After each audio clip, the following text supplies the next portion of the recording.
This episode is brought to you by Red Riding Hood, the manga-inspired take on the classic fairy tale for readers grades K through 2, written by Christina Oxtra. In Red Riding Hood, readers review the classic story in a brand new way, with twists in the story, more diverse characters, and featuring Japanese aesthetics incorporated throughout. Red Riding Hood is part of a series published by Capstone and written by various artists with unique takes on your childhood favorites. Look out for Red Riding Hood, available on Amazon and your local bookstores. Congratulations, Christina, on your first published book. The link is in the show description.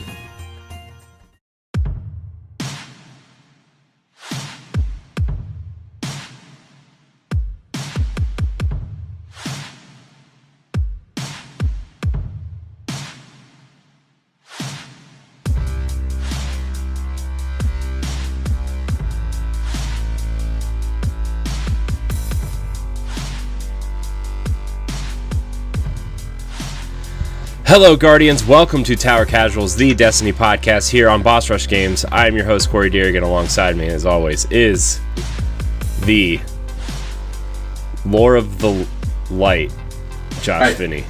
Are you just going to come up with a different name every week? I am, until something good sticks, because I think they're getting worse, though, to be fair. They are. They're getting progressively worse. I feel like Lore Corner is getting better, but the names are getting increasingly bad. Yeah, they're getting, the lore, good. The better the lore gets, the worse the names get. You just got to keep you grounded, Josh. We got to bring you back down. You know? Yeah. So, Josh, we pulled from Tower Casuals LFG again this week. We have the special guest, A1 Johnny. One and only. How are you, sir? Doing good. Awesome. Excited to dig into these new spicy stasis powers we got a little look at today. Yeah, it's exciting. For those who don't know, Gamescom opening night happened today, or yesterday if you're listening to this on Friday. We got a little bit over 2-minute trailer of Beyond Light with showing the stasis powers and showing the new subclasses, and man, do they know how to make a good-looking gameplay trailer. I think it was gorgeous. I think literally everybody else needs to take notes because this is how you do a gameplay trailer and still make it feel cinematic. Yeah. So overall, what do you guys think of the trailer? I guess we'll just kind of get into it. Yeah, let's just dive on in. I really like that we got a little preview of each class instead of just random stasis abilities thrown in there. We got to see the Gandalf staff for the Warlocks, the ice picks that literally nobody understands what the Hunter is doing, but it's awesome. And then the Titan is just, of course, beating the shit out of absolutely everything with ice fists. It's like you're a better Iceman. It's like Iceman meets Colossus, and I'm here for it. They're icy Hulk hands, you know? Icy Hulk hands! Yes! There we go. It was awesome. Yeah, I as a Titan, I'm really into this. I think somebody's been playing a lot of Overwatch because it really reminded me of the Mei Ice Walls, but kind of like sharp and cool looking. I'm excited to see the melee ability. It looks very similar to the Code of the Missile melee ability, which I'm a huge fan of. Yeah. I am a little disappointed to see that the Titan Super is also another roaming super. I was kind of hoping for something that might be viable in a raid, or Josh and I have talked in the past about how Titans kind of feel underwhelming in raids outside of one bubble. Yeah. But so I want to address that real quick because I'm glad you brought this up now because I was going to bring it up later. So right now we've only seen a preview of one super from each class. Sure. I do wonder if we're going to get 3 supers right off the bat for each, or if maybe they'll give us the one and then because they've made it really clear in the follow-up posts and in the TWAB and stuff that each of these are AoE supers. Mm-hmm. They look like they're all going to be really good, specifically in the Crucible, maybe in some Nightfalls. But like you said, boss damage, aside from maybe the Warlock one, I'm really not feeling like they're going to be big for boss. Yeah. There's got to be some other ones, but I'm thinking Bungie doesn't want to blow their wad here right away. They want to save something for either later on in the season or even next fall. As we're going to get into later on, one of the things that was brought this week and as Cross's video was Luke Smith basically pitched to a lot of content creators, what do you want in Destiny 3 or in an extension of this game? And the overwhelming answer was more RPG elements. We've seen the game take those steps. I hope when we get some new trees going, maybe this super and this stasis tree is the beginning and the preview of what that can look like going forward. Definitely. And they did say we'll see more of them on the 1st, the 3rd, and the 8th. They're going to deep dive into each class's stasis trees. So we're going to start off with the Warlock. Then on the 3rd, we're going to get the Titan, and on the 8th, we'll get the Hunter. And it's worth noting that they're naming each of these supers as well. I don't have those names in front of me right now. I know the Hunter is Revenant, and the Hunter. Like you said, Revenant is the Hunter, Behemoth is the Titan, and then the Warlock is the Shadebinder. Gotcha, yeah. Shade. That's what it was. Yeah. I'm really digging the special abilities we're seeing here, especially the grenade effects on all three. I think are going to be awesome. The Hunter one in particular, I think, is insanely broken already. There's no way that people are not going to be using that ice wall to get to out of bounds places or to find shortcuts. And I'm here for it, especially to see it used in the raid race, which you just know somebody's going to do it on their first run to the Deepstone Crypt. Oh, yeah. I'm so excited to see what this means for speedrunning in particular for the community. That is an ability I really, really want to see going forward. And also the stasis field, slowing them down and then aiming down your sights. I'm here for it. As someone who plays a ranged character a lot of the time, I love it. Yeah. I immediately thought of pairing that with Wither Horde. That big stasis freezing field, shoot a Wither Horde right in the middle of it. Keep running. It's funny that you mentioned that you mentioned Wither Horde, because I thought that when I saw the freeze ability, when I saw all the enemies just freeze, and they're almost like obstacles out there. I thought of running in there with a nice little Death Adder or Ikelos SMG and just mowing down powerful enemies that are frozen in their tracks, doing extra damage to them. Maybe you have somebody else on your team running Oppressive Darkness, and just the build combinations. We're gonna have to rethink the entire way that we play this game this fall, and I'm so here for it. Absolutely. Yeah.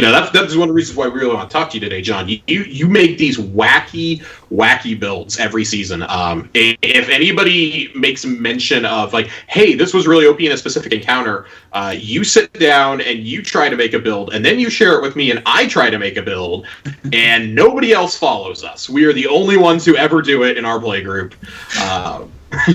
Specifically charged with light this season. You and I both we got interested in Dawn, and this season I think is where it really became a viable strategy, especially in endgame content. I think you have to embrace the seasonal mods if you really want to be able to do things at the proper light level. Yeah, no, it's a great way to flesh out whatever you're trying to do. You can enhance it if you have the extra mod slots on your armor, Right. Even just something as if you're using a fusion or a shotgun in the Crucible, there's a charge with light mod that its side effect is just adding quick draw to your shotgun or your fusion rifle. You don't even have to pick up orbs or anything. It just gives your gun quick draw. So just little things like that can enhance your loadout. Right. So while we're talking about mods real quick, we'll just go ahead and get this out of the way now. Since we're ripping the Band-Aid off and going straight into stasis at the top. We're gonna have our stasis conversation now. How do you think introducing a new element is going to affect builds going forward? It's already bad enough trying to balance 3 pieces of armor. Now you're adding a 4th element in and probably reslotting some of the existing mods for stasis infused armor now. How do you think that's going to work? Yeah, I was wondering about that because you have, 4 weapons tied to each element? I want to say yes. 4 to 5. I think some have more than others. Yeah, so I guess they could even them out and get 3 for each. Maybe does the math work out on that? I'm not sure. It's definitely going to make things more complicated and probably not the best way. But I'll take that at the cost of getting a whole new elemental type on every character. Right. And I got to think that at some point in this season, if they're already going to introduce, like we said, they're kind of diving more into the RPG aspect, especially with introducing another class, and with introducing new powers, new darkness powers. Do we think like new weapon types will be introduced then? Maybe those new weapon types will be tied to the stasis armor instead. Yeah. Which would be interesting, but it would also kind of not feel that great that if you want to play with a brand new weapon type, you have to. Yeah. Yep. You know. You're right. So, you're right.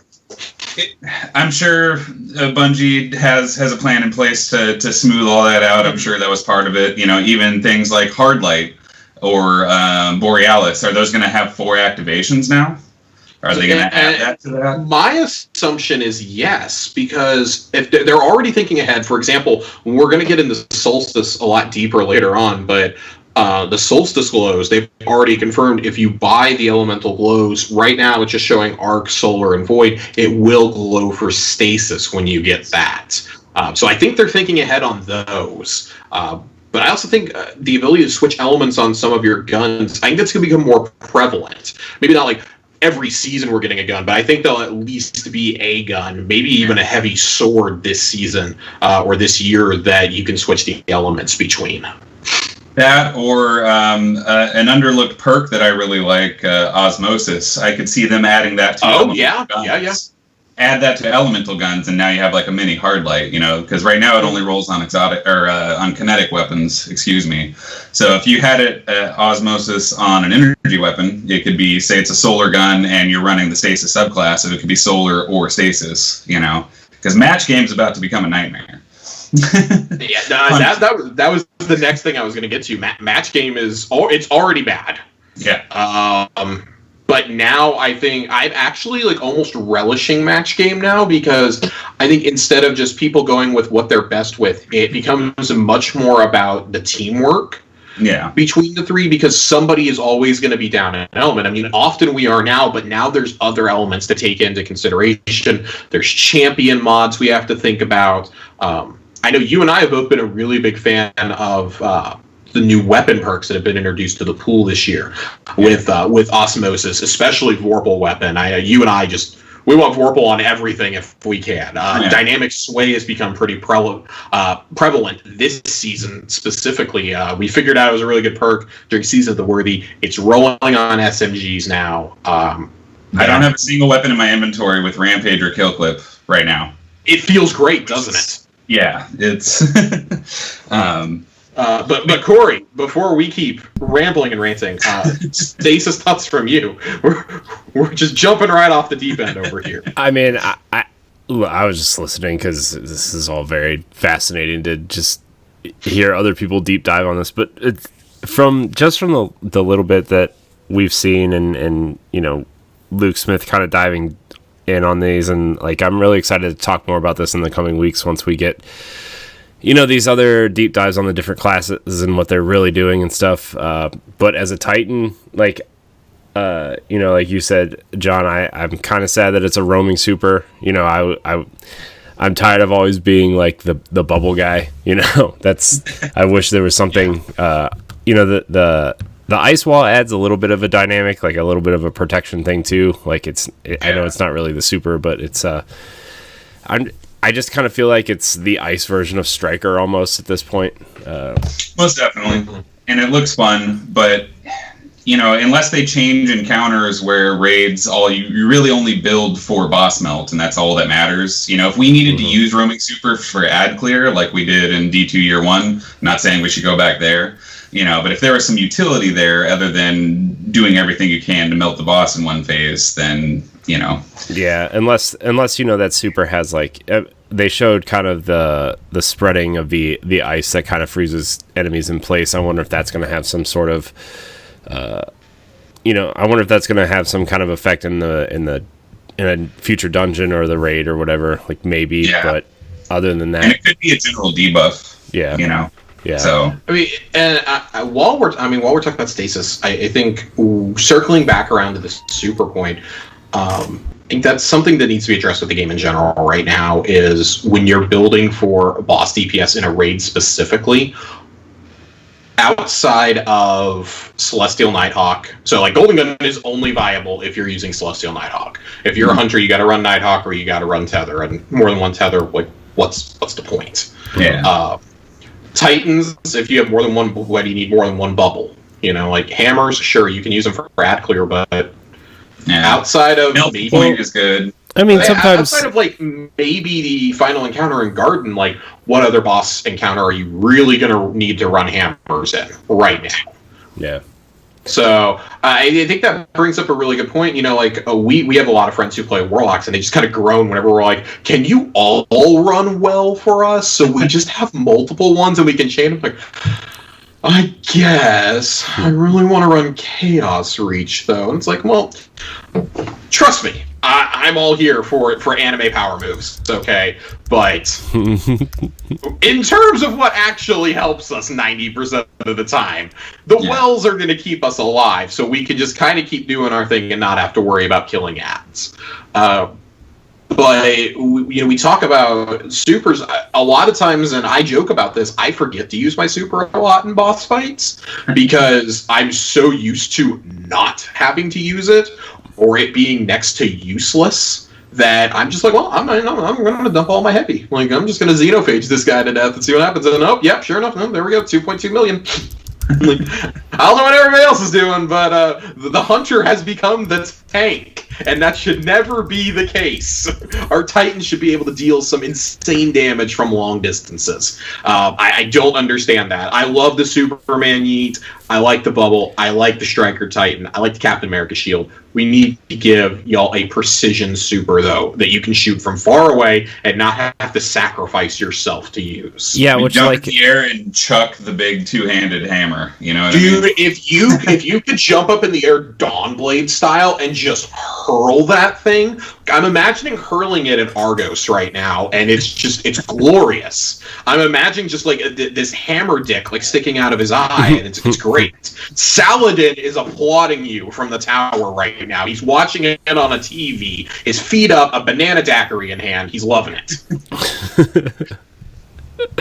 I wish, like, for the Titan stuff, like, I wish it, like you said, like, it's some sort of precision thing. I like throwing the hammers. I wish there would be some sort of, like, almost like another kind of projectile that you could throw, like, maybe not precision, Give but Titans the javelin as a super. yeah, like, throw it This and, needs like, to be a single activation, like Nova Bomb, Golden Gun. Those are so optimal for DPS because it only takes you a second to use your super, and then you're right into unloading heavy. Call it the Spear of Justice. Yes. It like beams into your hand, and you're aiming, and you chuck that bad boy. You're hoping you don't pull a Josh and completely shank the Golden Gun shot, and when it nails it, the whole group is like, fuck yeah, you just did it. You're the man, you're the man. You didn't have to pop the bubble this time. How does it feel? The problem is when we give y'all a super, y'all ain't ever gonna want to run bubble again. yeah, well, So, we saw this happen with the Warlocks. We gave them a fun super, and we gave them a utility super at the same time. right. It's a problem. It's a very real problem plaguing our game.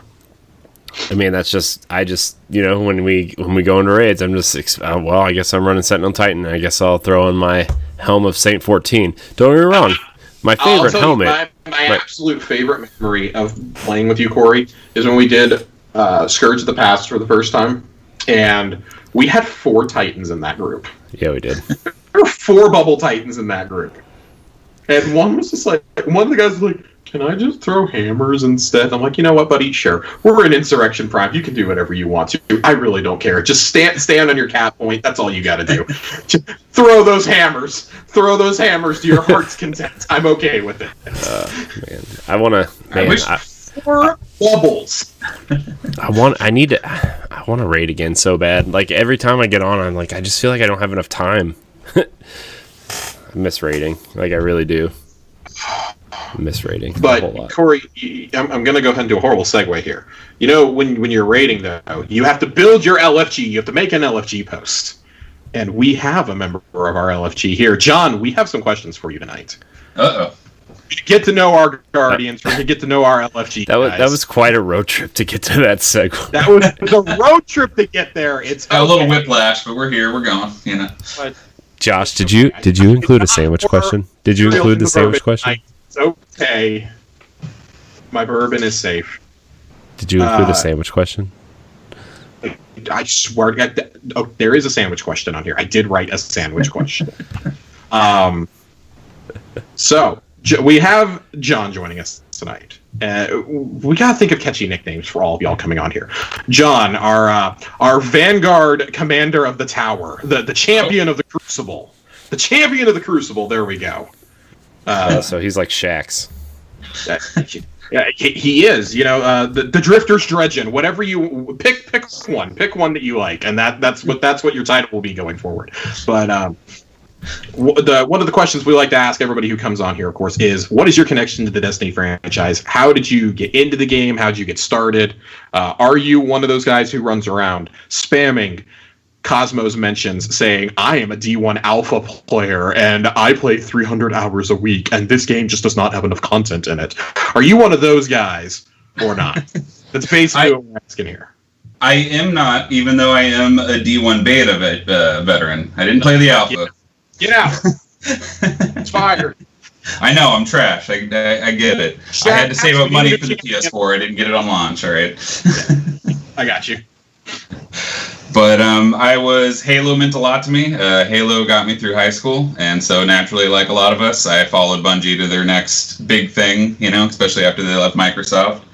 And I dived right in on launch day with Destiny and fell in love with the concept of leveling up a character and finding loot and then bringing that into PvP. That concept just blew my mind, especially back then. Multiplayer PvP really was just Call of Duty, Medal of Honor, Battlefield, Gears of War, if that was your thing. It was very much everybody just uses the same gun and that's it. There was really no tweaking going on. Maybe you could change your sight or your stock, and that was really about it. There wasn't any hard weapon chasing going on in any game. And of course, Halo, you just pick up the guns as you go. Yeah, and everybody starts. You're all a different color of the same dude wearing the same armor. So one of the things that's really, really kept you going is not just the pursuit of loot, but making your character look cool, getting the best armor perks, and especially as we've seen that evolve throughout Destiny 2, infinitely more than we ever thought it would in Destiny 1. Yeah. And chasing those guns that are, and having to go into also the Crucible or into Gambit now to get guns for PvE. We saw Mountaintop and Recluse, of course, be PvP weapons that we've now had to bring into PvE. Kind of on the heels of that, what's your favorite memory of the franchise? Just a standout moment for you. Not necessarily. Maybe it was a reveal. Maybe it was something you did with friends. What is your all-time favorite memory of this game? I think for me, and it's not really a specific instance, but it was Moments of Triumph last year, because I had played. I've played Destiny since the beginning. I've taken breaks like we all do. But until last year, I had never raided. I had never gone into comp. I was afraid to do those things because I was mostly a solo player. Mm-hmm. And last year, in the span of a month, I did 4 raids. I got Recluse. I started really honing in on my Crucible skills. And it was just this overwhelming feeling of accomplishment because it just felt like something I was never, ever going to be able to do, Right.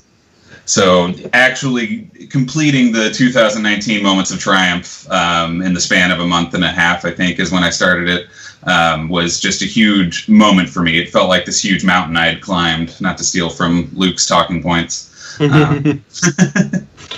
Yeah, we both finished our moments on the same day, actually. Yep. With Last Wish.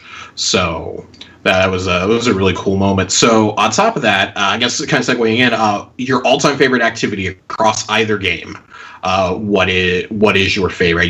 Be it a raid, a strike, maybe a specific story mission, getting an exotic quest done. Yeah, Shattered Throne. Yep. That is probably my favorite piece of content, and it hurts me eternally that there's no loot grind or any real reason to run it more than twice to get the bow. Yeah. But that's just atmospherically, the art design of everything, the architecture. I love the Shattered Throne. It's peak Destiny is how I put it. Yeah, no, I definitely agree. I remember the first time that I cleared it.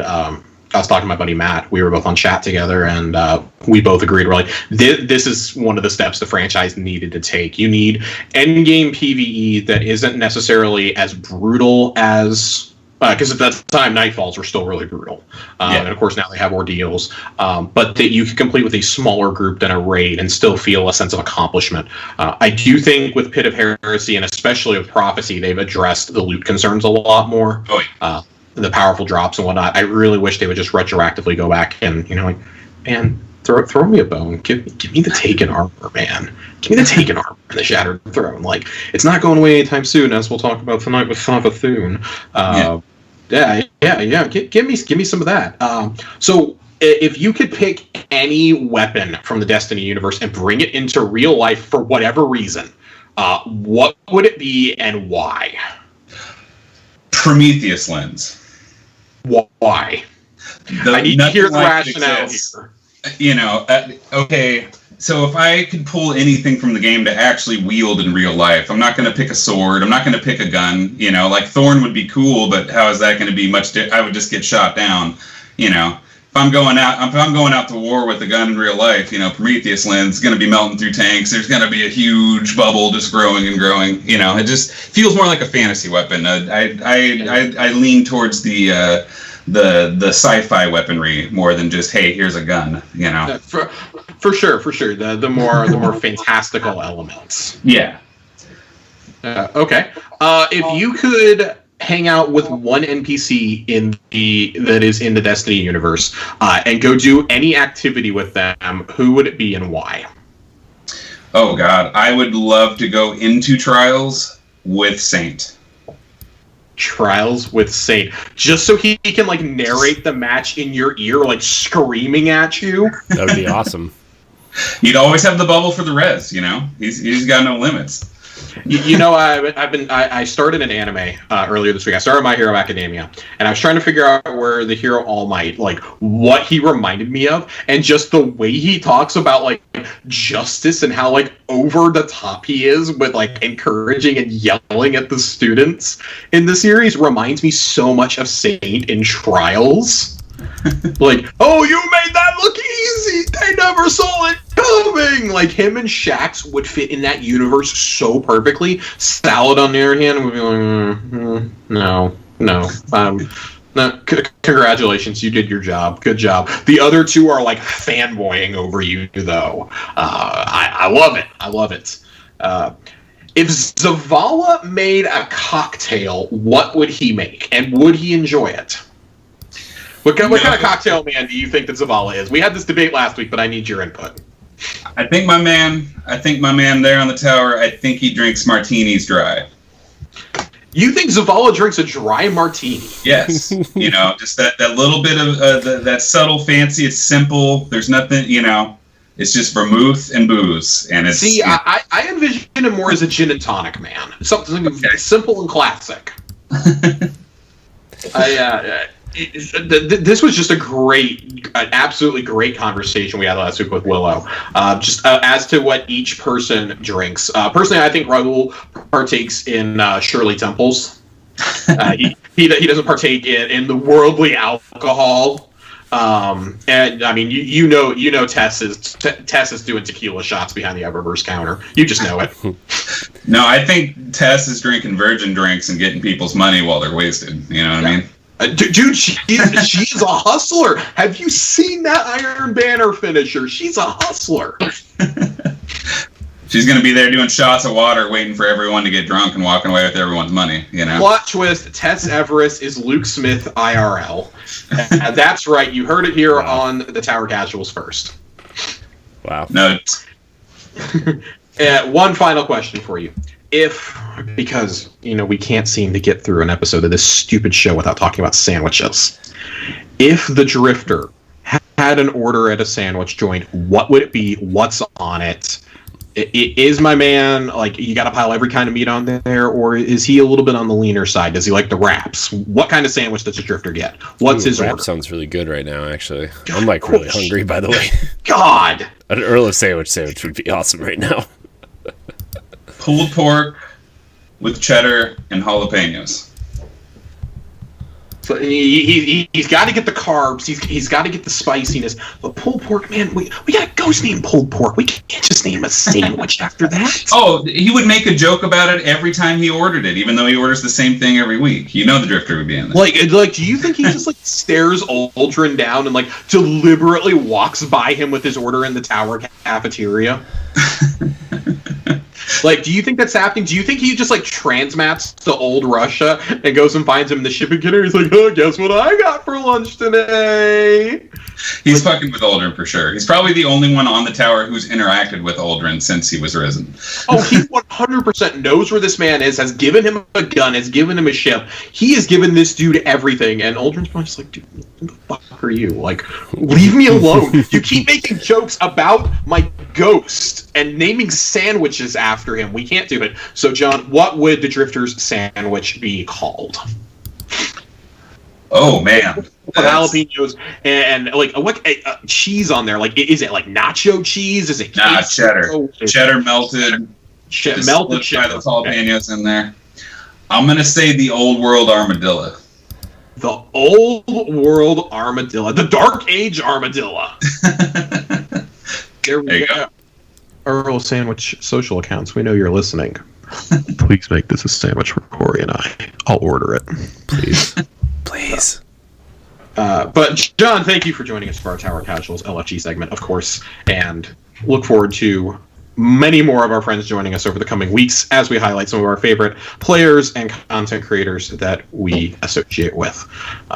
With that, though, Corey, I think it's time for us to go to our exotic engram this week. Our favorite drops that we've gotten.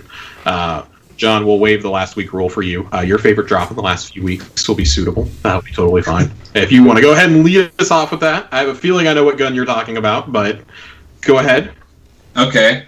First in, last out. Nope, that was not the one I was thinking of. All right. Tell us about your first in, last out roll, and then I'll tell you which one I was thinking of. So I'm something of a slug shotgun connoisseur.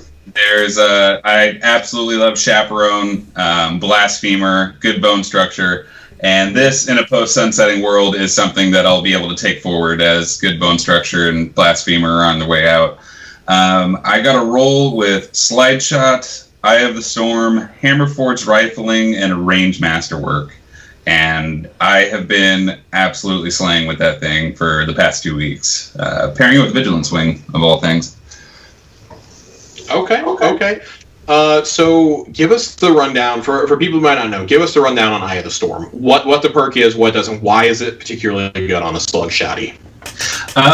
So it boosts handling as your health gets lower, and even with the slug shotgun's range, if you think about when you're whipping out a shotgun, you're probably going to be running right at them, running away from someone. You're going to be taking damage. I really like it on shotguns and sidearms for that reason, because that's usually when you're going to be using those weapons. You're usually going to be taking damage in close quarter combat, and in lieu of quick draw, it just gives you that extra little boost to line up the headshot, because unlike normal shotguns, you can't just aim at center mass and hope for the best. You got to take that extra second to pull it up ADS and land the headshot, and it just that with the is it assault mag that boosts the rate of fire as well? Want to say yes. Yeah, it just feels like smooth butter. I've been loving it.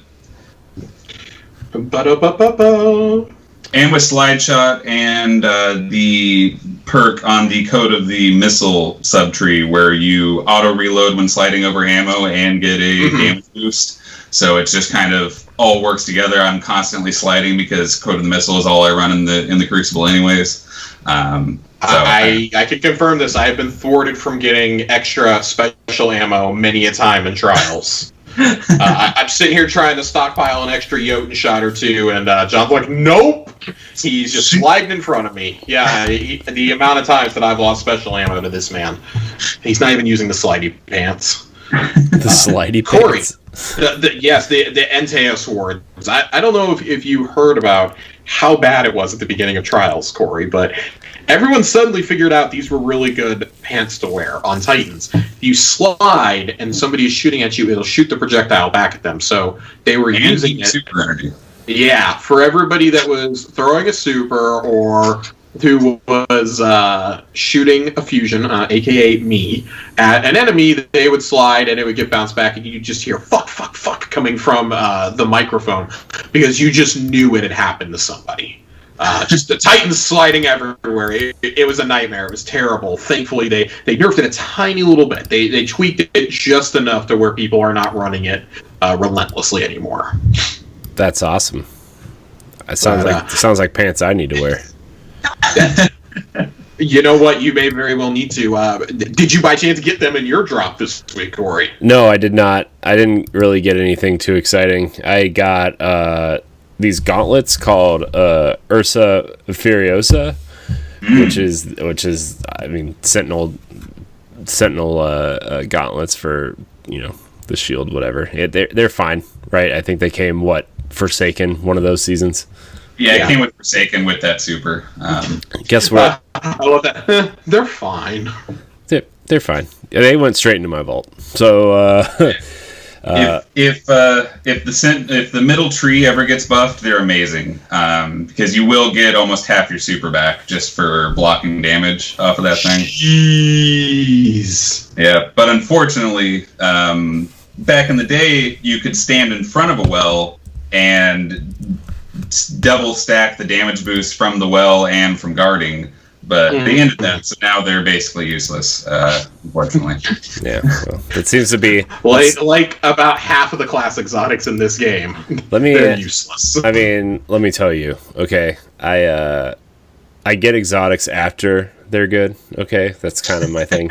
So I did get a lot of Destiny 1 exotics to drop this week for some reason. I got Soros Regime again. That was cool. Nice. I got Queen Breaker, which was whatever. Okay. It's good in precisely one encounter. Yeah. It's like okay. I wanted this all of Destiny 1, and now I get it, and I'm like, dismantle. And then I got Lord of Wolves again, so it wasn't a very good week for me. It's not even just a Destiny 1 thing. It seems like House of Wolves is calling to you, Corey. I know. I should have worn my House of Wolves shirt tonight. I washed it. It's nice. You should have. I got nothing exciting this week. I'm still riding my high of a few weeks ago. Just in case anybody forgot, from Josh's greatest weekend of loot ever, my last piece that I got that I've been waiting to talk about are those sexy Crown of Sorrow Hunter boots. I saved all 3 pairs that I got. They are all in my vault. I'm not deleting them. I'm keeping one because it actually has a really good stat roll on. I think I got like a natural 66 on one of them. That sucker is staying, and the one that rolled at like a 52 is being transmogged as soon as I can. Bungie, I will pay you actual dollars, bungo bucks. I will give them to you so that I can wear those everywhere. The Black Panther claws are never coming off. That's it. Forget ever matching. I'm wearing them forever. Uncle Callus needs to see them. He needs to know that I'm still thinking about him after he runs away this fall or gets yeeted into the sun. One of the two. It's gonna be one of the other. Literally, there are only 2 extremes. I mean, he can't just hang out above Nessus for a whole year without us being able to see him. So now he's gonna park over the EDZ. I would love that. I would low-key love if they just like pivoted the Leviathan to come to Earth and then just like didn't do anything with it for a whole year in the most Bungie fashion possible. Yeah, Zavala forbids anyone from entering or whatever, They told us that about old Russia, and we still went back to go get Thunderlord and back for a few other things. So who knows how that one's gonna go? Yeah. So, but yeah, that's my own drop. I'm still riding the high from about a month ago on that. So I guess I'm going to actually have to get a good drop to talk about next week. I am supposed to be running Pit of Heresy with Willow and Mitch this week, so this weekend, so I should finally Is be able this finally? It will next week finally be the week that Corey can talk about how much he loves Xenophage and will never ever take it off. I hope so. I'm as much as I love Outbreak Perfected and Ruinous Effigy. It's time. It's time to switch it up. Dude, and when you're holding, I was initially skeptical about a single shot machine gun. But let me tell you something. You feel like a god holding that gun in Gambit. You pair that with Divinity, and just, man, the Divinity may be a sword. The Primeval literally is melted. Drifter is not even getting the words out before that Primeval is gone. You melted your Primeval right in front of the enemy while they're invading. You didn't care. And I swear to God, if they nerf Xenophage like they did our exotic linear fusions just because it's good in Gambit, I'm going to be very upset.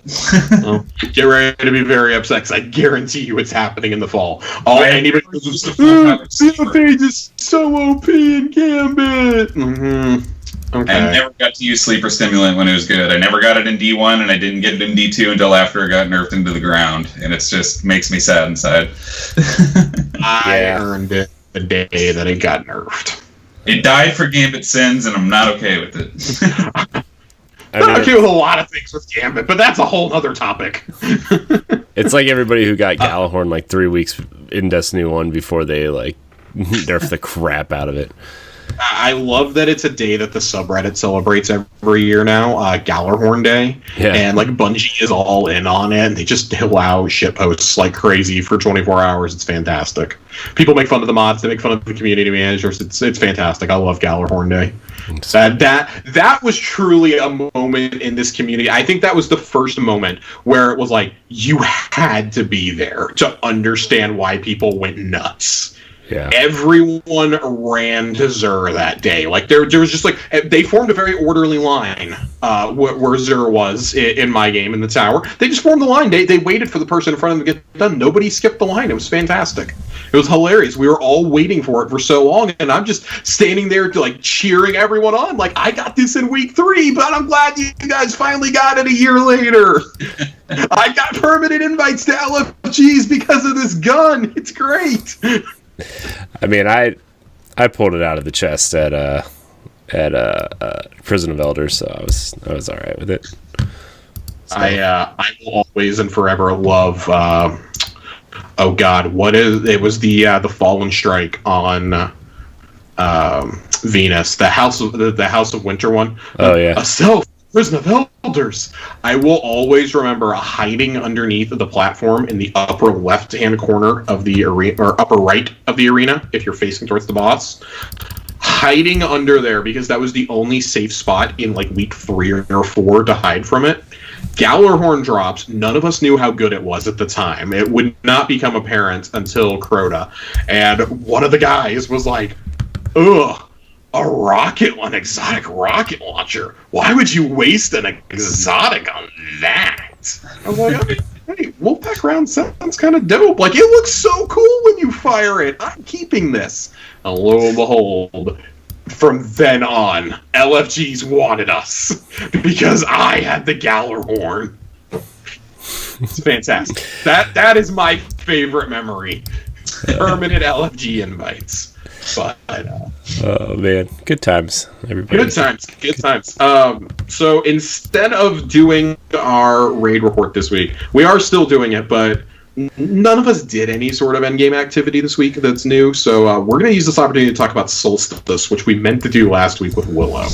The pros, the cons, what do they still need to fix when this is our second year in the EAZ? Oh my gosh, dude, I can't stand the EAZ. It makes me it makes me not want this armor, dude. I went in there. It's like the longest 10 minutes of your entire life. It's just nobody really knows what they're doing. It's just go kill the bosses and let's get this over with and open your stupid hidden chests and let's get out of here. I don't know if I just got matched with a bad batch of people or what, but I was just come on guys, this is stupid. So are you solo queuing when you do it? That's my first question. Yeah, well I did do it with Mitch the other day, But yeah, the first time I did a solo queue, and that was a really bad decision. It was just... I'll be completely honest. I did the bare minimum needed for my armor, and then I did not touch it. So I got it all done in 2 days. Yep. The easy portion. I made sure that was the first thing I went and did, so that I didn't have to do it anymore. It's not that it's a bad zone. I actually really like the verticality of it. It's just I played so much. You had to do so much more last year for the armor that I felt the same way that I did when the Haunted Forest came back last year. Like, oh god, but it's so much of this last year. I don't want to do this again. I swear to God, if I have to come back here a third time next year and it's not better, I might actually scream. Completely unchanged too. No new bosses, no new encounters. Completely unchanged. Completely. It's... Listen, I like that they have these little zones for the seasonal events. I'm down with it. I dig it. Yeah. But man, you could not think of a more boring thing to do. And it's just so bad with randos. Like, I feel like this space would be really fun if you had 10 minutes and there were 6 people dumped into it. I think that would just be bonkers. Supers flying everywhere. But with 3 people, even when you're with if it's 2 homies, you're just like, man, it's boring. You're playing together, but you have to go off on your own to try and get some of these guys down. It's not fun. It's stupid. Yeah. It sucks. It makes me... The key to chess, the key to box ratio is abysmal in this game. I should be able to earn packages from any source. I should not have to go into the EAZ to get the packages. I'm just saying. It's stupid. Let me buy them for like 3K, 3 to 5K glimmer from Summer Grandma, and just call it a day. Let me get them there. Let me earn them in straights. Let me earn them from legendary engrams from wherever you get those. You get Solstice packages instead. You know. And I swear to God, you get enhancement materials. Once you get your armor leveled up, you get high stat roll chances on the armor. You know. It's fine once you do that. Like, I don't mind, and like my armor rolled pretty decently to begin with, in all honesty. So, how much do I really care? Because sure, I'm going to do it for the ornaments. Yeah. Like I'm. It's just going to become an ornament. Like, I'm not actually going to wear this. I have other armor that I masterworked last season that will continue through at least the fall season. Yeah. The first season of Beyond Light. So it's like, okay, cool. Like, I kind of like that backpack looking piece for the hunters. Like, I'm probably going to masterwork some of the armor from Beyond Light's trailer today because it looks way better than the Dreambane stuff ever did. I'll do that, but I don't know. The flashy look has never done it for me as a hunter, and that cape is just a safety hazard. There's a big bottle opener on the back. Like, I'm going to get caught on a building. How has my Guardian not just like snapped his neck yet? It makes no logical sense. You usually have like some sort of handle on their chest or shoulder, you know, just. Dude, you have the dishcloth of justice. I'm saying, like, I will say though, this is far and away in all my years of playing Moments of Triumph. This is my 4th Moments of Triumph I think I've gone through. Yeah, 4th, because they did much more than that, but that they actually did special armor for. I think this is the best armor set by a mile that they've ever done. Last year's looked the same as the year before, and that really disgruntled a lot of people, myself included. And I was like, oh, well, if the armor is going to be exactly the same this year, I don't know if I'm going to kill myself doing this. Then we saw the leaked image. I'm like, okay, you can get a glow just from masterworking your armor. It gives you the glow from completing the final objective, and those range from the absurdly easy. Complete a nightmare hunt. Single nightmare hunt, not a master one, like a single nightmare hunt. I did it in 5 minutes. I speedran Skolas. It was fantastic. To the truly baffling for some PvPers or people who actively avoid PvP, having to get 7 trials wins, not on the single card, but 7 trials wins, and that for some people is quite a challenge. I don't blame them for being upset about it. And I think the Master Nightmare Hunt is just what tops it all off for me. It's like, dang, like I remember when we did the Master Nightmare Hunt and Shadow keeps releasing. I have no desire to go do another one of these at all. Like, I have zero desire. I have negative zero desire to go do another one of these. I will wait until Lake of Shadows comes back in the rotation. That's our weekly. Yep, Lake of Shadows, baby. I am not doing it on the IO strikes. I'm not doing it on the all the strikes are just a nightmare. Like I don't hate myself enough is the thing. I really wish they would have counted stuff that you've done like over, maybe not like over the entire year or the entire year, but like maybe the last season or so. I think the only thing that I would make the argument on for that is the trials wins. I think that is, especially for people who already went and did it for the triumph, I think that's asking a little bit much to go get another 7 wins. Except for these people who are like, oh, trials is easy. Like, I got 7 wins and I didn't even try. Like, hurdy-durdy-dur. And like, good for you, dude. I'm glad if I get 3.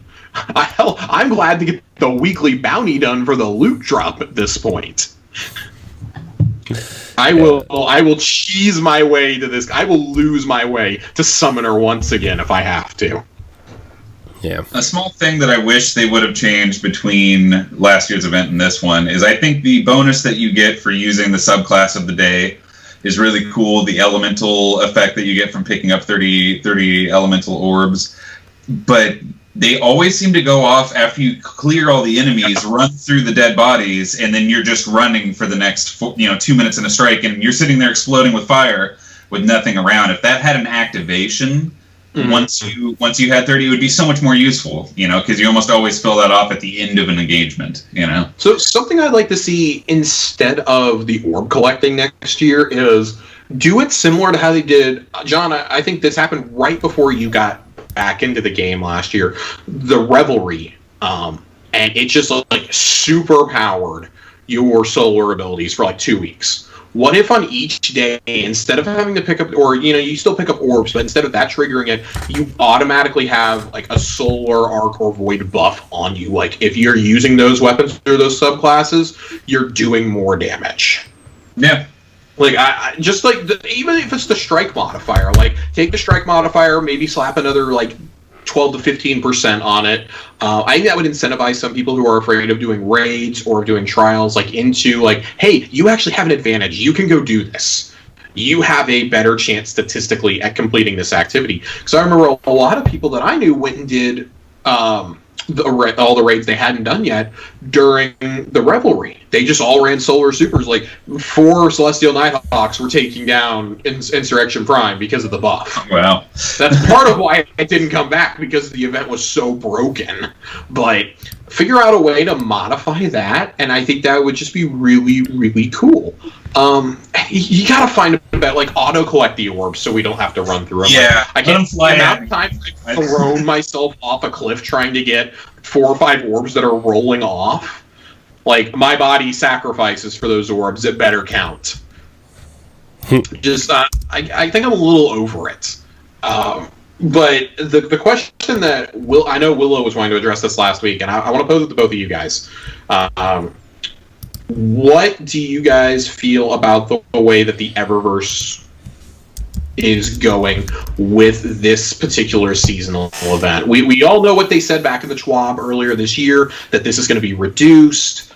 How do we feel about there being multiple rewards in there that feel like they could be tied to triumphs instead? And I'm not saying like, yank everything out of the Eververse. I'm talking like, we've got 2 Sparrows, for example. We've got a ship. We've got some ghost projections. We've got some transmat effects. Like, should we be tying some of those to incentivize us, or even putting them in some of the chests in the EAZ maybe, to incentivize us to go keep doing those? Go ahead, Corey. I was just gonna say, like, I think that maybe you could do both.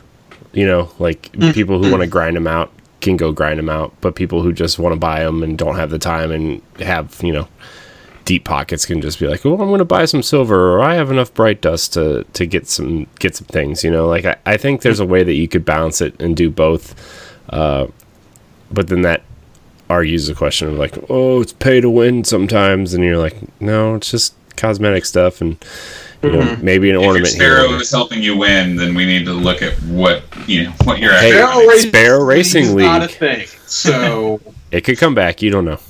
and it's always going to be Scooty Puff Jr. at that point. I mean, come on, there is no other option. I bought one yesterday. One of us. I bought it. I'm not. I don't know I know if I'm you have proud. strong feelings on the Eververse. You and I tend to think about the same way on this. Yeah. I don't think it's that big of an issue because it's Bright Dust. You earn it every week if you're doing your weeklies. I mean, and I don't think there's anything in there that, I guess it's hard for me to put in perspective because I play a lot. I have 2,400 hours in a D2. So maybe for someone who only gets to play a couple hours a week, it's a 6K Bright Dust is a lot, Right. But you can still, I like that you can masterwork the armor set and get that white glow. You don't have to drop a cent in the Eververse. Personally, I think the white glow looks better than the elemental ones. Explain. Except Did the address that in the stasis. squab, that the ornamental elemental sets are going to be tuned up a little bit because they're a lot dimmer than the white glow. Yeah. But I like that you can. I just like the white aesthetic coming from the armor. It doesn't even have to do with the power of the glow. I just think it looks more natural, personally.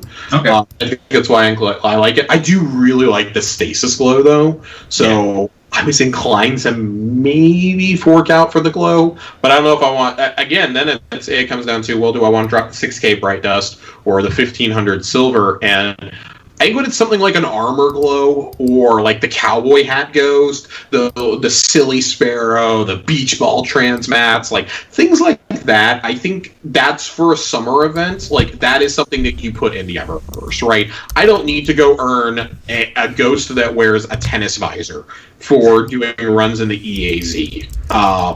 But I do think that the ship and the sparrows that are like lightning themed, that are cracked just like the armor, I think those would be cool things to earn. Like, hey, maybe you do 6 weekly bounties. The event is 4 weeks long. Do 6 weeklies from Summer Grandma and get one of the sparrows.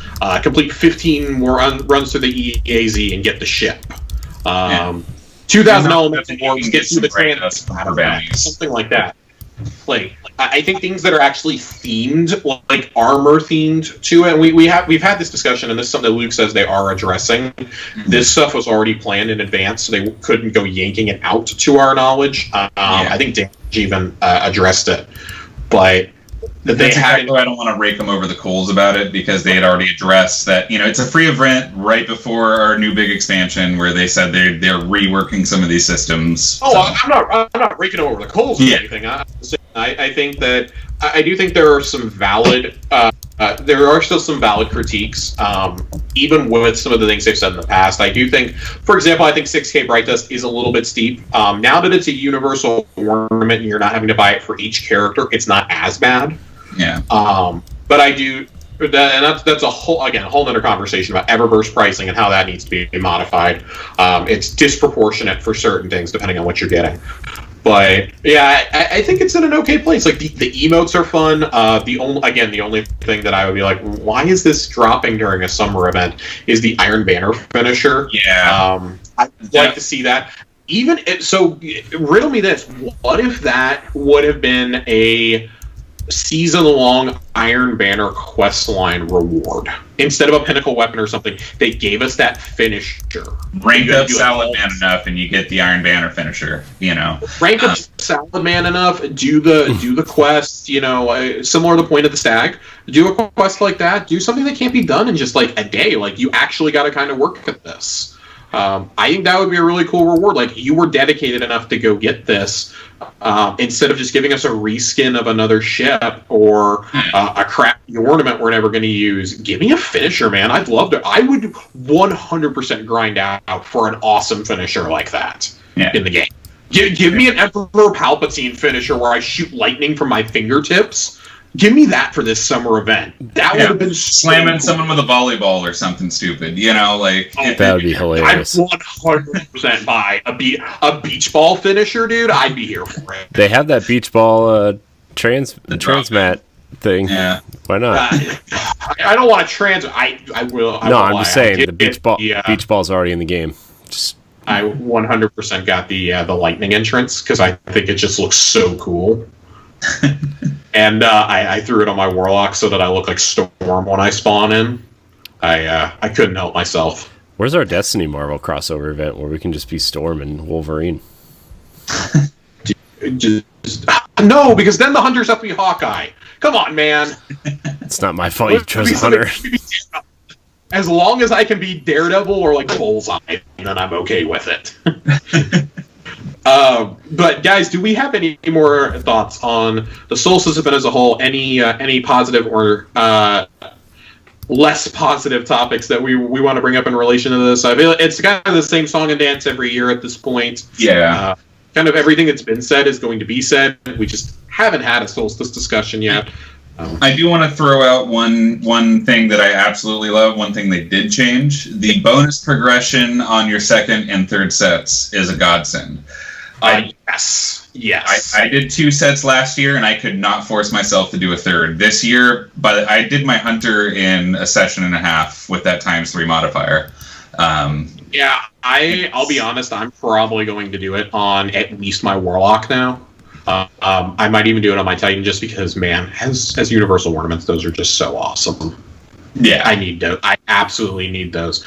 So, also, what I've heard is once you get the set fully upgraded, and you're unlocking the glows, if you do something and you have the legendary set on all 3, it will unlock the glow on all those pieces.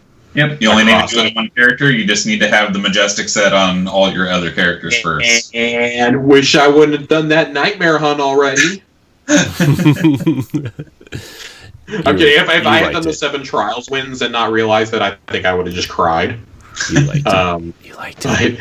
I do definitely want to go get the Warlock set. I think it's by far the best looking. I like the Hunter set, but man, that Warlock set is just incredible. Selfishly, as a Titan, I love that it exactly matches Heart of Inmost Light, the chest exotic. It looks exactly the same kind of crack. The light isn't as strong that's glowing through it, you know. I like I said, I think it's the best armor design they've done in any of these. Personally, I think it's probably my favorite seasonal armor that they've done this year. Like when I look at the Vex Offensive, I look at the Season of Dawn armor, Season of the Worthy, and Season of Arrivals seasonal stuff. I consider this to be a seasonal set. This is my personal favorite set you could earn that is not actual armor ornaments already. So it's hard to beat the same 14 ornaments from Dawn. Yeah. But so positive steps. But guys, seriously, the EAZ needs some work. You got to do something next year. It's bad. It's real bad. Make it a Crucible map. If they made that a Crucible map, I'd make a Destiny big team battle on the EAZ. 12v12 on the EAZ. Find you there. My God. Dude, I would.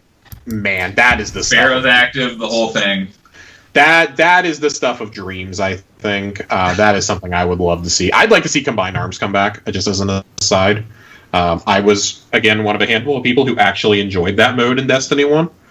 And I love that Crucible map is actually a patrol zone now in the Moon one.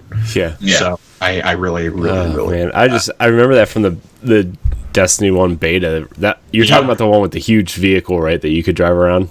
Yeah, you could get the interceptors and drive them around. Yeah, and there were turrets in front of the buildings too. There were turrets in front of the buildings. You could use your Sparrow, and I would just fly over. Somebody would distract. I'd fly over on my Sparrow and just start assassinating everybody. It was fantastic. I loved it. I want it back. You've given me almost all the Destiny 1 maps that I like. Just bring that one back now. Can't believe we didn't. You already gave me Exodus Blue. Give me the Combined Arms back now.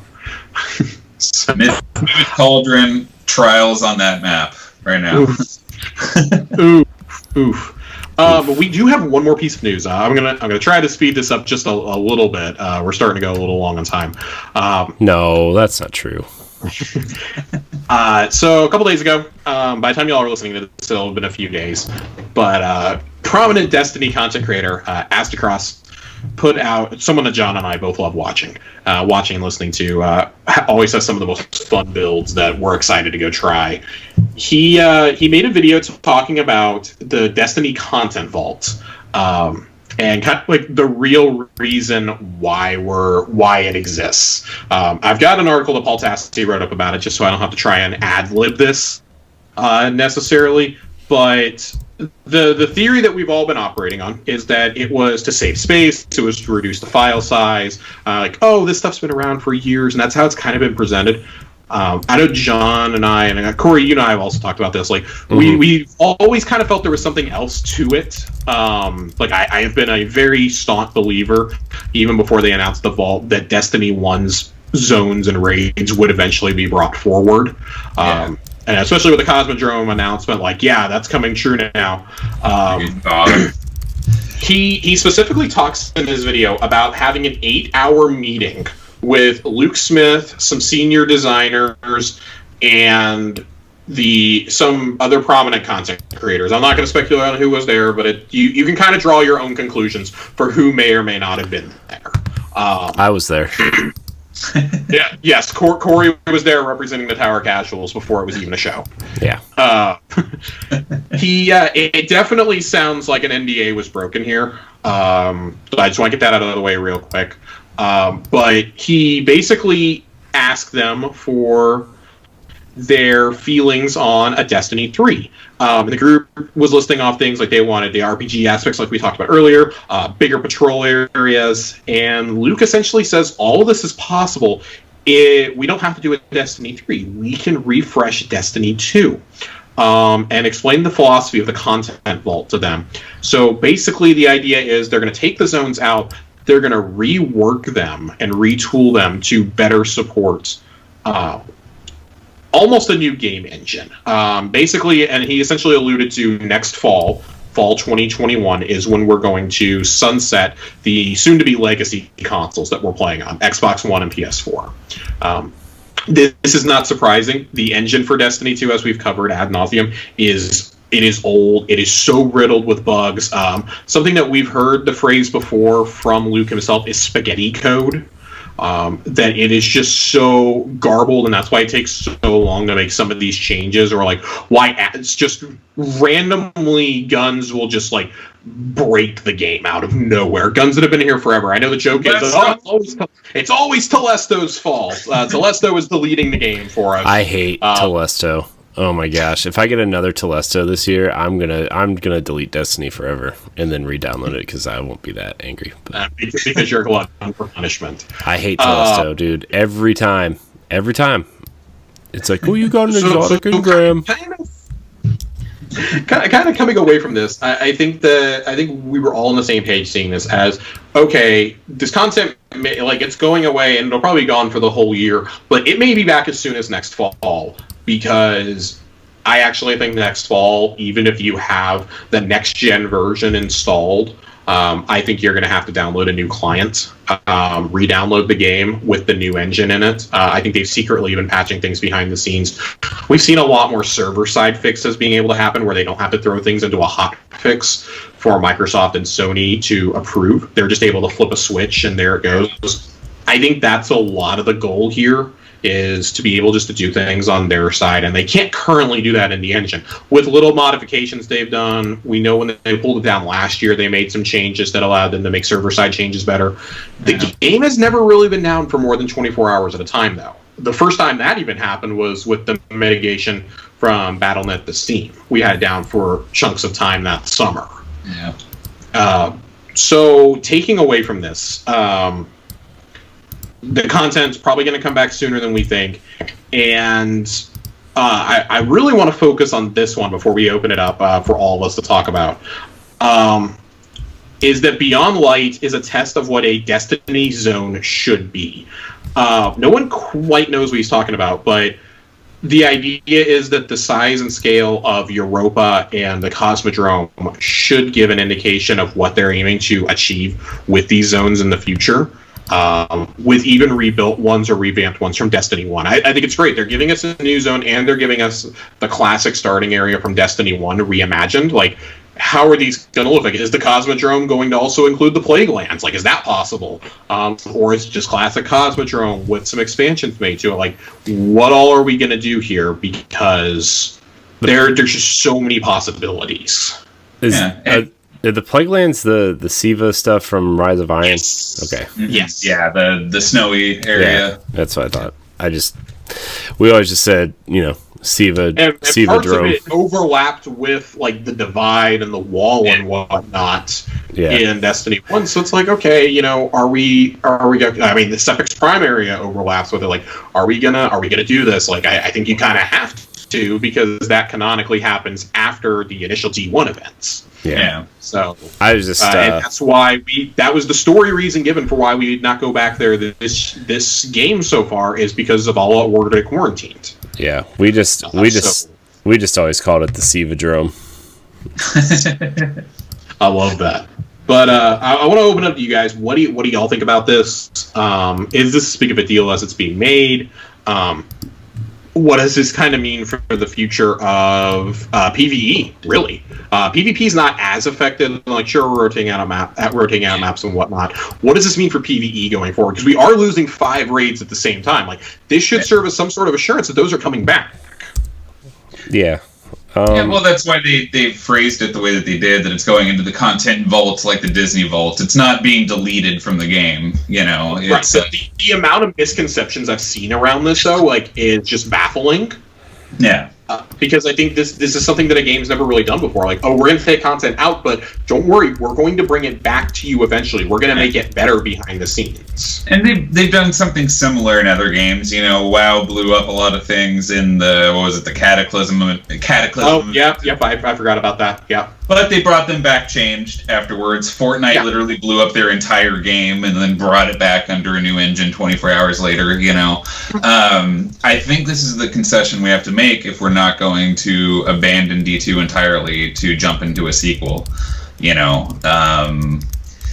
they're going to kind of buff this up and future-proof it a little bit. I mean, I remember reading an interview a couple years ago. They can't even... Dedicated servers isn't even a possibility with their current engine. It's not compatible, So future-proofing, moving forward, kind of taking advantage of new consoles and really bringing the game into a new era. I don't think they can do that with a game that was built to be supported for 2 years and then abandoned for a sequel. No, they absolutely can. I mean, we've all kind of speculated on this before, like that if Activision was still in charge, there's zero doubt in my mind that Beyond Light would have been Destiny 3. There's 100%. zero doubt. 100%. And it would have come out just as half-baked. Yep. I do feel like, John, you and I have talked about this, we feel like they're finally at a point where with this year they were able to achieve, even if they didn't hit all the marks, like the game overall was at a point with world building, with activities where they wanted it to be. Yeah. And they're introducing new pinnacle activities, but rotating these out, I mean, I know people are like, oh, the raids are going to go away forever, they're going to go away forever, like there's a story reason for it we can't do. I'm like, maybe it's as simple as Callus pieces out and goes to go get allies from the Cabal Empire or something. Like, who knows? Like, he goes back to reclaim the throne and like leaves his emissary to assist us with giving us weapon frames or something. Like, who knows what we're actually going to do and see. I love that there's story reasons behind it, though. Like that maybe next year we're liberating these planets and that's how they're bringing them back into the fold. This is, to me, also the content vault is kind of buying time for everybody to get caught up to speed on next gen. Like, yeah, the Band-Aid is going to hurt when they rip it off next fall, but they're forewarning you, not forewarning you, but if you don't think that they're going to abandon Xbox One and PS4 next fall, you need to get your head in the game. It'll happen. Yeah. But, if what Cross put in his video is true, and sometimes devs talk about things that they want to do and it never ends up happening, but if that's actually what's going on, they're actually kind of more or less rebuilding Destiny 2 from the source code, the base code up. Right. And it's worth noting, this happened about a year ago. So, because he says last fall, during the Shadowkeep preview event. We're assuming this happened during the Shadowkeep preview. That this happened, which would have put it sometime in early September, late August, literally exactly a year ago is when this conversation would have taken place. And I think that's part of why they felt confident telling us about the next 2 expansions as well that are coming with Witch Queen and Lightfall. Yeah. So you don't come out and announce that and announce the partnership with Microsoft on Game Pass without having a plan. But I do think that's part of what they're using the Microsoft money for, and the Stadia money that they took last year is to fund this, because if you're having to build a new engine or even license it out, like there's a lot that's going to happen there. Do you think they would license it out, or do you think they would you think they have enough in them to just make their own? I think they have enough in them to make their own. I mean, it's worth noting that the engine they're running on is a heavily modified version of the Halo Reach engine. Yeah. Which, I'm sorry, that engine just needs to go away at this point, but that is an internal engine. Like, don't get me wrong, like, Reach in the Master Chief Collection looks amazing, but, like, it was built for a level-based first-person shooter, and, like, just, you can see, like, sometimes you just go into some of these dungeons, or these, hidden places and stuff, and you just see the world just kind of, like, it's put together with some, bubblegum and there's some digital paper clips going on here. Yeah. So some Gorilla Glue has been used behind the scenes. Yeah. Which, to be fair, is kind of a testament to the magic of Bungie, given that still Destiny 2 is one of the prettiest games out there right now, and it's 4 years old running on a 12-year-old engine, Yeah. And I think that's part of why maybe this year was a little lackluster, and I truly think that maybe we get a hint at that new engine this fall, like that. I firmly believe that's why it's been delayed, is because they're making some server-side changes, and they just knew they couldn't get them implemented in time, as well as probably trying to get the game to be able to play with people that are 30 frames on, like, say, Xbox One versus Series X, which will be 60 frames at launch.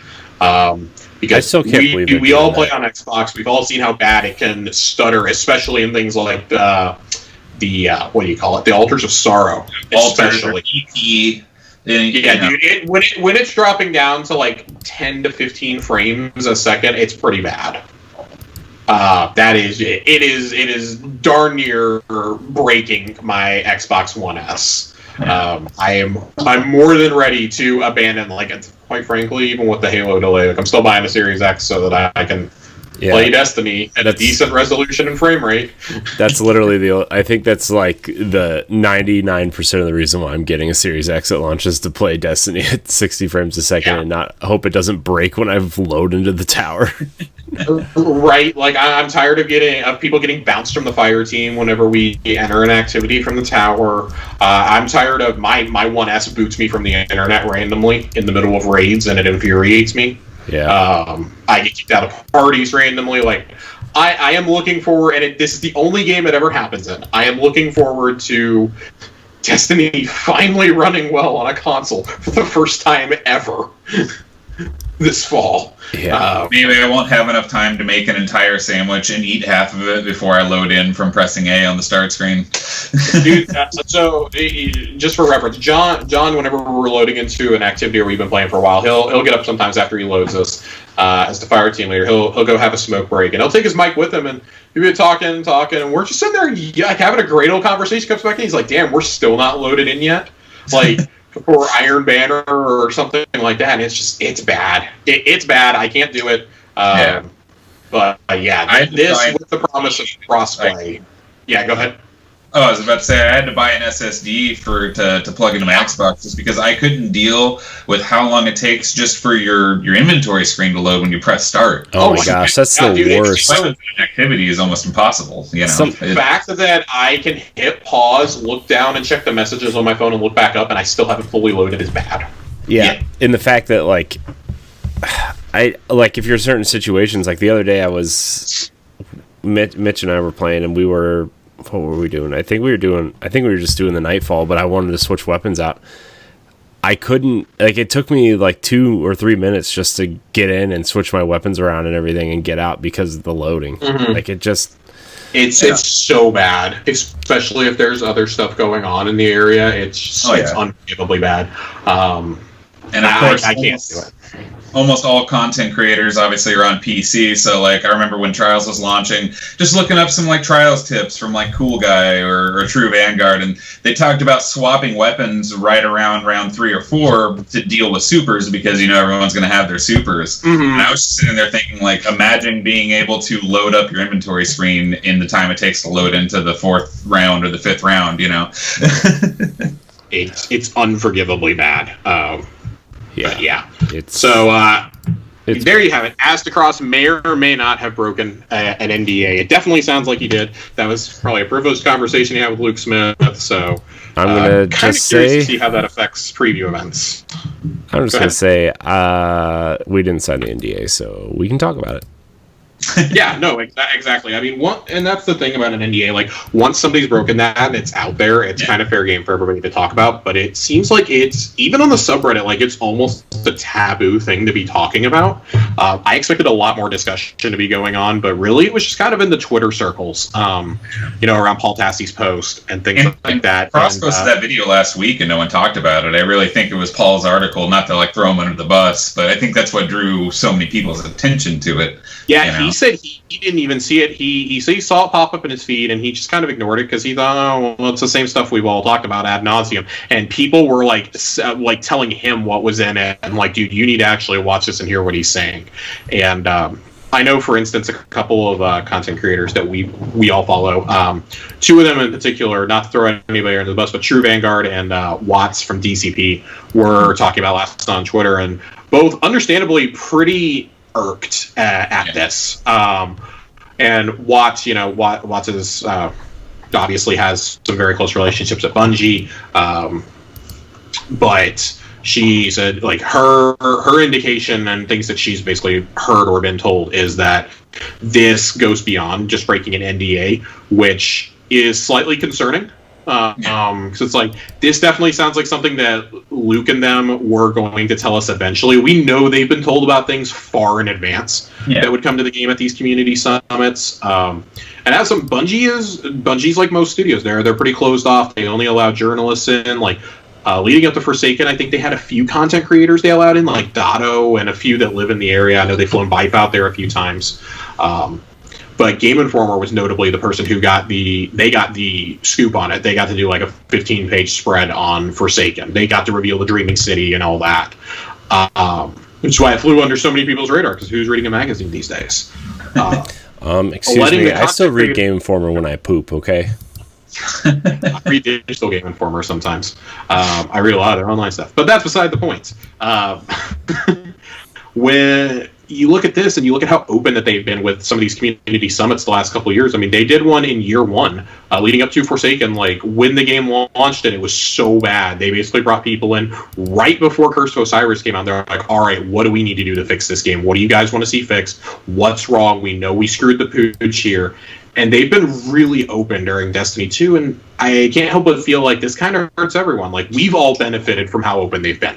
What they've shared with some of our favorite voices. Everybody approaches it kind of differently. I personally like to hear how Bife and Dotto cover this stuff. And I think that we may see a regression on that, or they're going to be very limited on who they let in. Like, you'll still get your Dottos and your Glads there, but you might not get some of your smaller content. Like, I love Cross, but he's not necessarily on that level. No. Like, we may see smaller content creators now. Like, that's already an exclusive club to get into, to get an invite to a studio to cover something. But as we saw with Apex Legends, sometimes people can't keep their mouth shut, and that's a problem. I don't think they'll go as far as to start retracting these community outreaches. I just think they'll be more selective, frankly.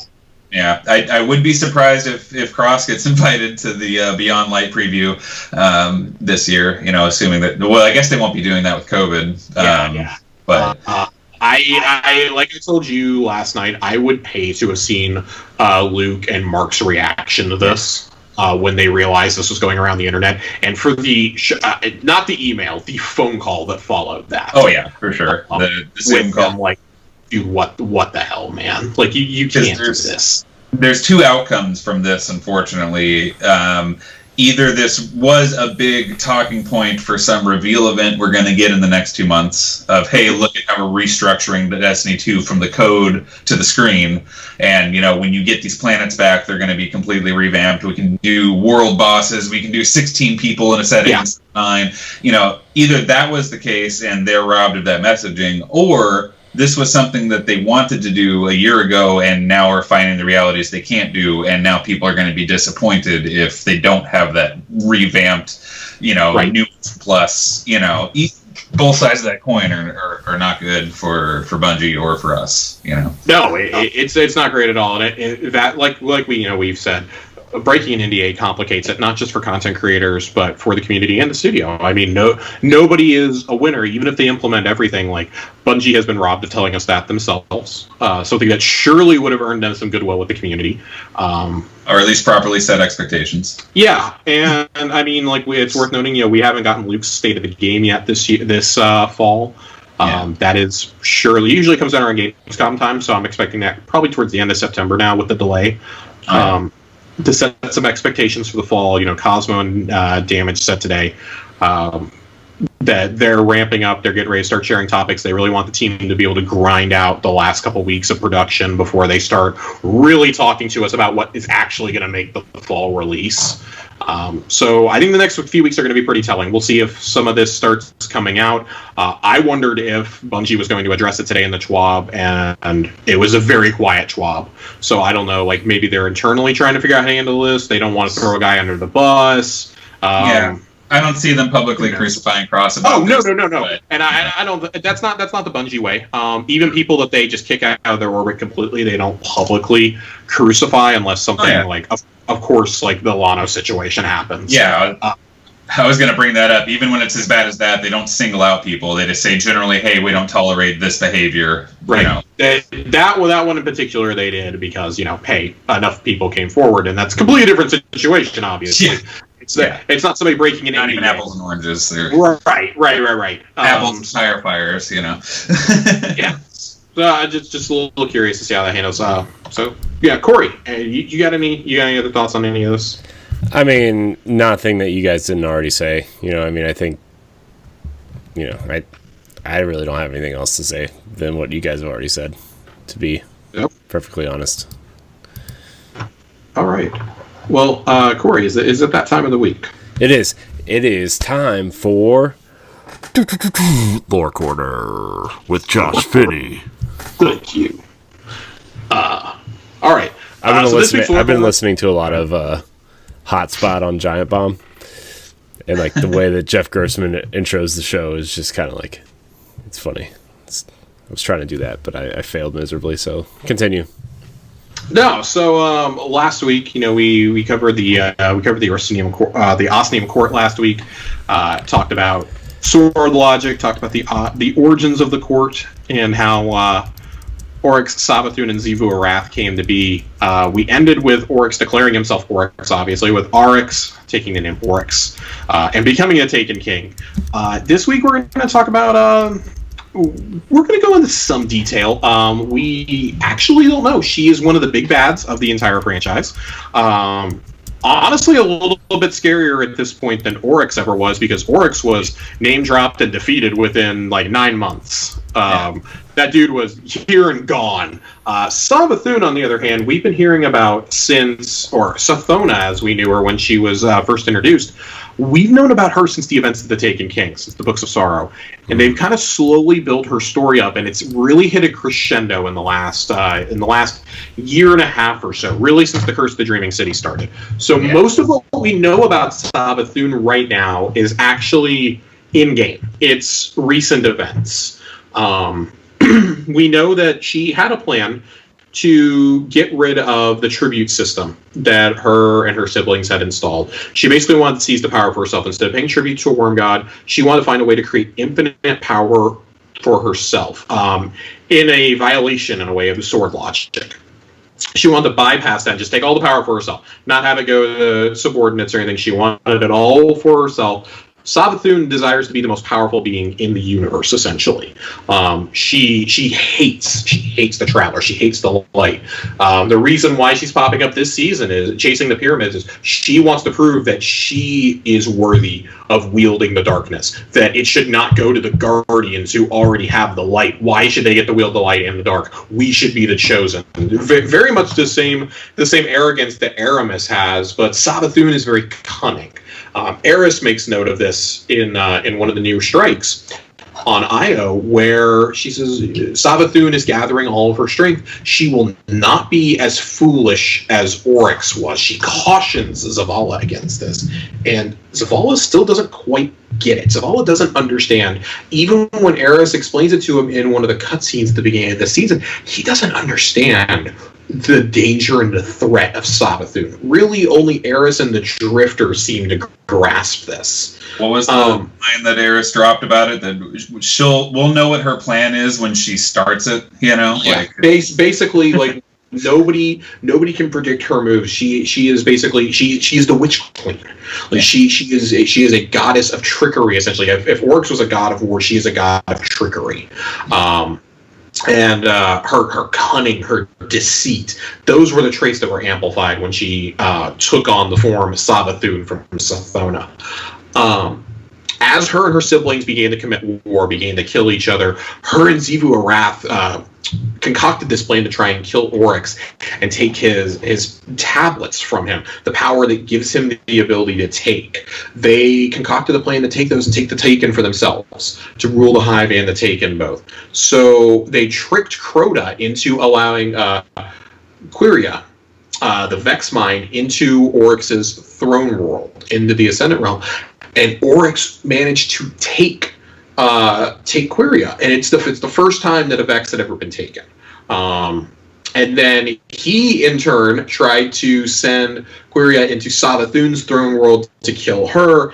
That did not work. She, in turn, teaches this Taken Vex Mind how to harness Hive magic and how to conduct Hive rituals, and she convinces this mind not to go back to Oryx, to work for her, and they create this singularity, which was a way for Savathun to understand and start taking all of the power for herself. And she starts these ramblings, Savathun does too, to this random thrall in the Ascendant Realm who doesn't understand any of the witch's ramblings, and it was kind of left a mystery until we started to discover some of these during the Dreaming City events, some of the encrypted messages we were finding. Our first actual mention of her in the storyline events comes during the events on Titan during Savathun's song, of course, when Takeo 3 and the other 8 freaking Guardians that were on this mission. 9-person raid failed. 9-person raid failed a Vanguard strike. Let that sink in for just a moment. Of course, the Hive are conducting a ritual with a shrieker called Savathun's song. They're trying to summon something to Titan, and it's still unknown at that point what it is. Savathun eventually, 2-3 years after the Taken War, has pretty much assumed control of the Taken at this stage. People are trying to figure out why are they so coordinated. Like at the Lake of Shadows, they're coordinated. They're coordinated in the attack on the Dreaming City, and it's discovered that Savathun is controlling them at this point. It is theorized now that through Quiria, she has discovered the power to take. That somehow she has been able to do that, and we're not quite sure how. Nokris even refers to her as the Taken Queen in that preview story right before. We're gonna get to Nokris here in just a second. Part of that is Nokris is sucking up to her. He needs her to save him, essentially, because we somehow didn't kill him when we just obliterated his body. This is kind of why, I'm almost going to dub this Savathun Part 1, because we're going to have to do a Part 2 at some point in the next year. There's going to be a lot more that we're going to learn leading up to the Witch Queen and presumably us finally taking her down. She was behind the events on the moon. She directed the Hidden Swarm to build the Scarlet Keep, to distract us from the Pyramid's power, to keep us from finding it. Yet we still found it. We still entered the Pyramid. She hates this. She hates it so much that we're doing this. She's doing this, but she also wanted it built so that, because she knew the Guardian would go there, the young wolf would go there and would slay the last of Crota's brood. Crota's daughters, of course, established this. Hashladun, we kill Hashladun, we kill the final Death Singers. Oryx's line, for all intents and purposes, is extinct. It's gone. All you got left is Savathun, and, well, for 3 weeks, you get to Lucario, and then we kill her, and then she comes back to life. Of course, we know that Nokris joins forces with her. events of Warmind, offers teacher the necromancy, and this and that, and they kind of decide to come together and do this because Nokris has been abandoned by Zol. Zol has seen our power and has gone, nope, I'm serving them. They are the more powerful being. I'm going to be a badass sniper rifle piece. Yeah, I'm going to live within this gun. I'm going to speak to them through the weapon, much like Oryx also did, and in a sense gain immortality this way and still be able to take vengeance on those. I'm going to serve the most powerful being in the universe, essentially, which multiple gods have now determined to be our guardian. So during all this, of course, as we covered during Riven, you're kind of seeing everything that we talked about for the last several weeks come into play here. This is kind of the culmination of it. Savathun's had a hand in all of those events. The events of Forsaken largely are set in motion by her. She gains access to the Dreaming City, and Riven, who was taken by Oryx, she convinces Riven to be on her side. The titular last wish is referring to Savathun. When Riven dies, Riven grants one final wish, and that's for the curse of the Dreaming City to happen. And then when we kill Dulin Karu, we fire up the murder battery, essentially. So we are now in an impossible situation. Do we keep fighting in this loop, or do we allow the loop to break and let Dulin Karu break through to the Distributary, which is her and Savathun's ultimate goal? To basically wipe out the Awoken species. And somehow resetting the loop is feeding power to Savathun. So either way, that's part of the power that we alluded to earlier with Quiria, is she teaches her how they run this in simulations, and Quiria, it's thought, is the one powering this whole loop. That she is also secretly helping direct the events. I thought we were going to take her out in Last Swish once I saw it was taken enemies, and we didn't. So presumably she will be taken out in either a strike or in the actual Savathun raid encounter. It's ironic that Xivu Arath is really the god of war, but the Hive god of war, but Savathun in so many ways is so much more brutal and unrelenting than Xivu Arath is. What little we know of Xivu. Yeah. She takes over Elusina, the corrupted throne world of Marasav. Of course, that's where Dulin Karu was taken up. The Shattered Throne. That's the Shattered Throne. Is Elusina, and so when that's all happening, like Savathun's just kind of sitting back. She's kind of kicking back and like, oh yeah, this is great. She concocts a plan to take down Callus. She's coming at us from all angles, trying to wipe out our allies in the Awoken, trying to wipe out Callus, who's trying to curry our favor. Like we've now gone to we conquered the Leviathan. We've saved him from 2 threats now on board. He trusts us implicitly, and that's why when the Crown of Sorrow happens, her intent is for him to wear it because he is so regal and gluttonous that he can't resist wearing it. He sees through it and puts it on one of his bathers, Galron, who of course becomes corrupted, and the events of the Crown of Sorrow happen, and he calls upon us to come wipe him out. She takes over a lot of his loyalists. She leaves there's messages left in the Chronicon to us. Yep. And ever since then, so really for the last year, she's been going through this. Like she's kind of seen the nightmares happen. She's seen the stuff happen on Io, of course, in the within the Pyramidion. She's behind all of that. That's, of course, as we're referring to, Eris and Zavala kind of duke it out there at the end, dialogue-wise. Like she's like, no, you have to start planning now. She's not going to just attack the city. She's going to come at us with everything she's got on all fronts. This is not good. This is not good at all. These blights are exactly like that. This is bad. This is really, really, really, really, really, really, really, really, really bad.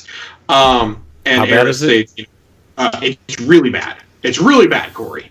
And of course, that brings us to this season, which, whenever you do the Contact public event, you are trying to take out Savathun's forces. She's sending scouts because she basically wants to know, why on earth have we been chosen by the pyramids to receive their messages? Using their marionettes?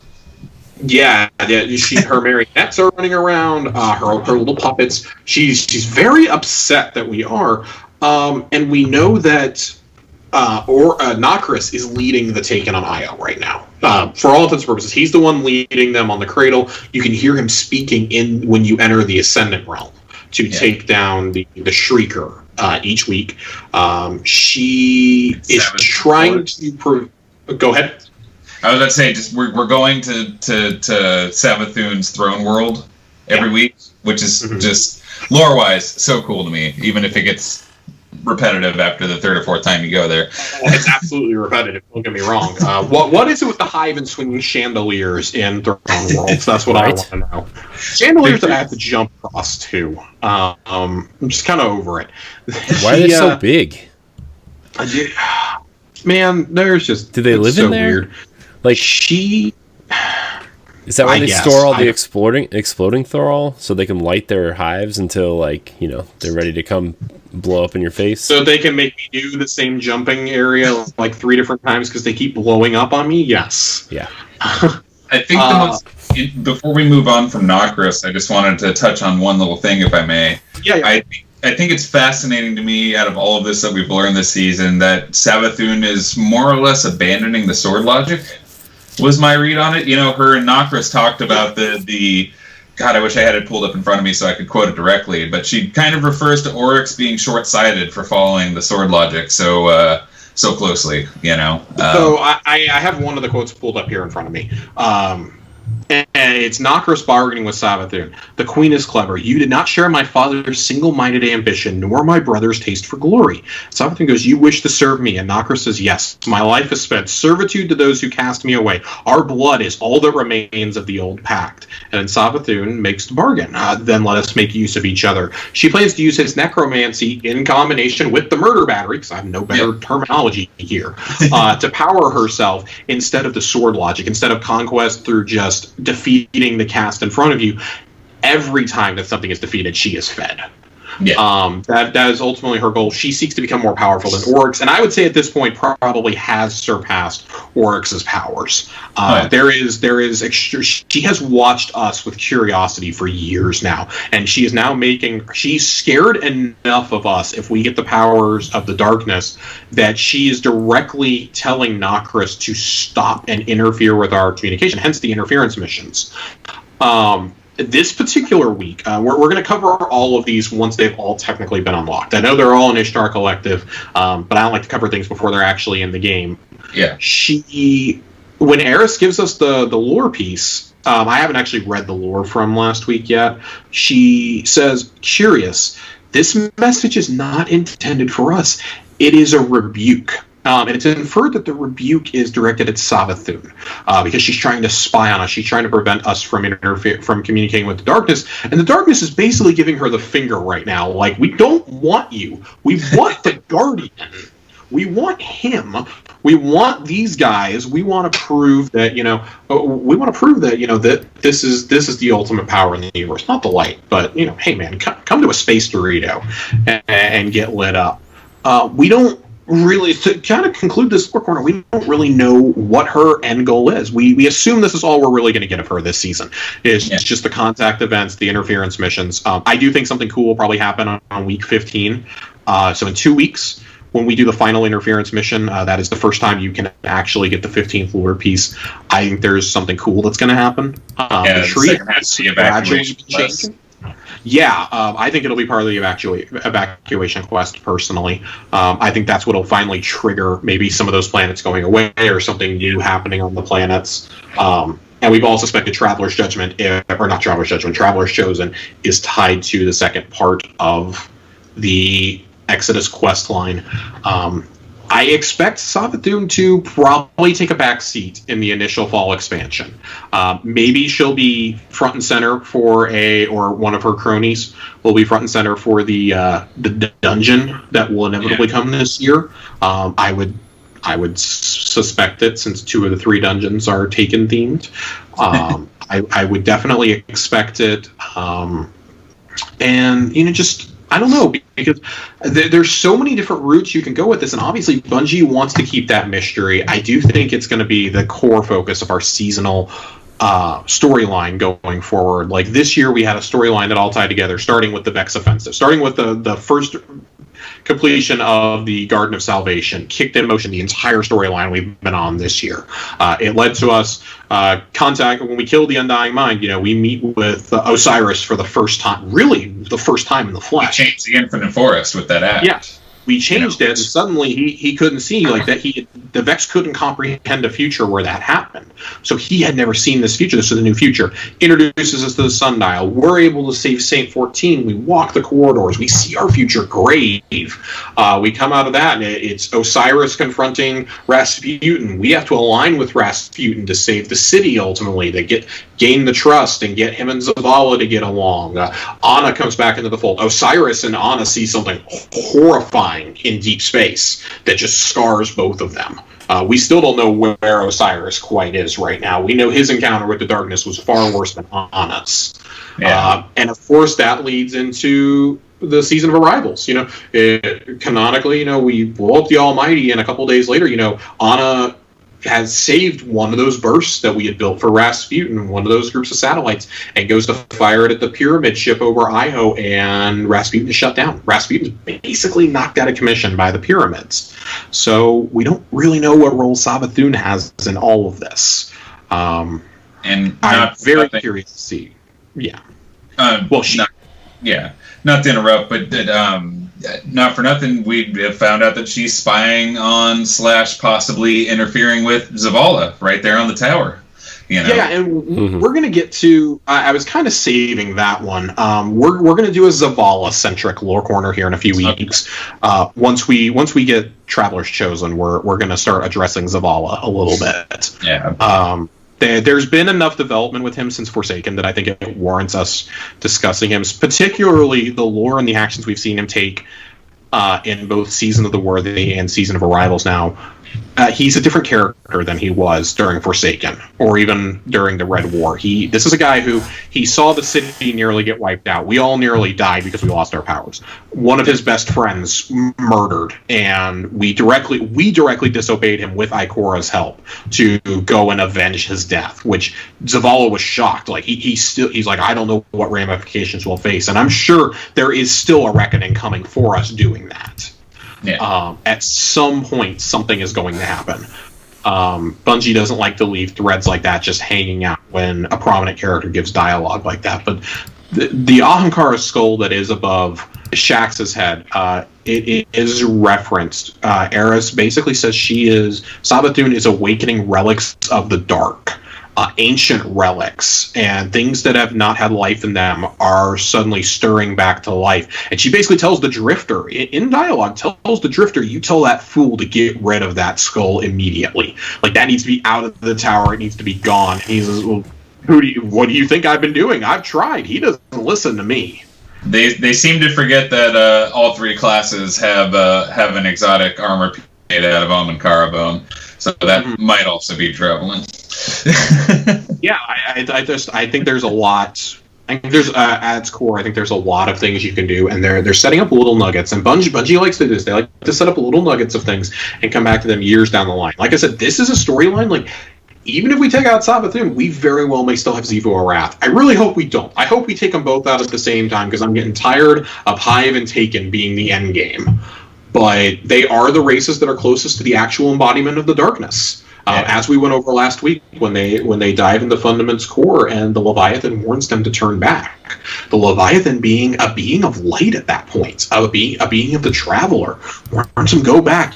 All you will find is darkness if you go any further. And Savathun she wants that. Like she sees it as more powerful than light. She wants to seize it. And I'm curious to see what they do with the stasis powers. We already know that they're going to give them to various enemy factions. Mm-hmm. Kind of curious to see if the darkness finally grants it to her, or if she tries to take it by force like Aramis come next fall, maybe next summer. We'll see what'll happen. But until then, of course, this has been Lore Corner and speculation about Savathun. And a little bit of an unconventional one this week. We don't have a whole lot of deep lore to go into. We did most of that last week.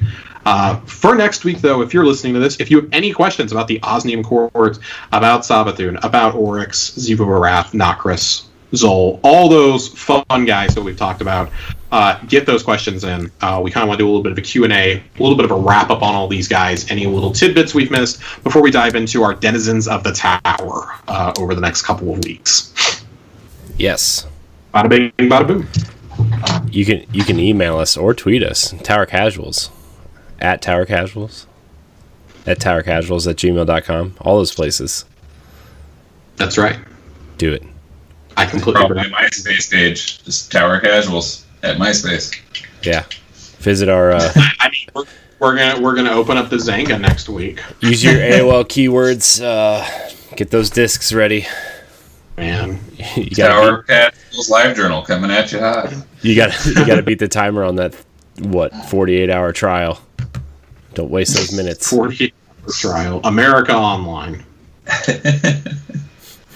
But tell your parents you're using the phone line.